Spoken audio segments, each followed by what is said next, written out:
Okay, in this video I'm just going to show you a few little tools, some selection tools, and how we can copy and paste bits of an image and manipulate them on different layers. Okay, so I've got this image of a camera, a nice retro camera, and what I want to do is I forgot, or one of the designers forgot, to put this logo here onto the lens cap of the camera. So how can we do that? Well, we can actually do that in Photoshop quite easily. So I'm just going to show you how we can do that now. Okay, the first thing we want to do is we want to take this logo here. It's a tiny bit pixelated. I'm zoomed in at 400%, so that's why we're seeing some of those pixels. Is I want to select that logo there, that title logo. Okay, so I'm just going to select an ellipse marquee tool and drag that around approximately around. I'm just going to zoom in a bit even more, approximately around that logo area. What we can do here is I've made that selection, but it's a bit rough and it's a little bit too wide. If I go to select, I can transform that selection. So if I click transform selection, what this means is the selecting area, I can move that in or out.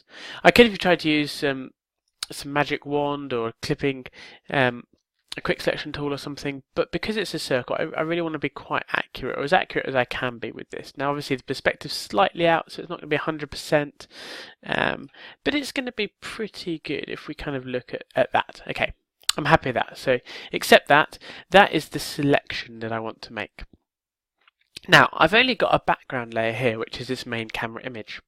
Now background layers by default are locked. You see we've got this little padlock here. So I can't copy, paste, move around from this background layer. So to get this out of background mode, double click on it, and it says rename it to layer 0, that's fine, rename it as layer 0, and you see that padlock has gone and it gives me the freedom now.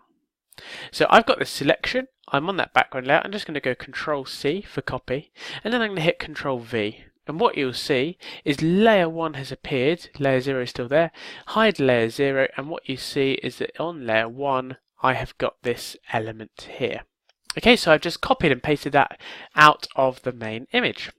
Put it back in the main image. So if you see, I can click and drag that along to move it anywhere I want to. It's a bit like a kind of a coin or something like that. Notice that I'm dragging around. I'm on my move tool, and I've got auto select and show transformed controls on as well. So that makes it a lot easier. Okay, I'll drag this over here. And I'm going to kind of twist it roughly into position. We need to make this a bit bigger, obviously. Oops. Need to make this a bit bigger, obviously. It's going to be a tiny bit pixelated, but I think I have to kind of live with that. I think we might just drop the opacity down or something initially. Okay, so I want to move it here. Now that doesn't quite fit. So what I'm going to do is with my transform controls on, click on the corner and right click, and you get this new menu where you can distort, skew and add perspective to bits of images. So if I go into distort, I can pull up and pull down these little tabs here.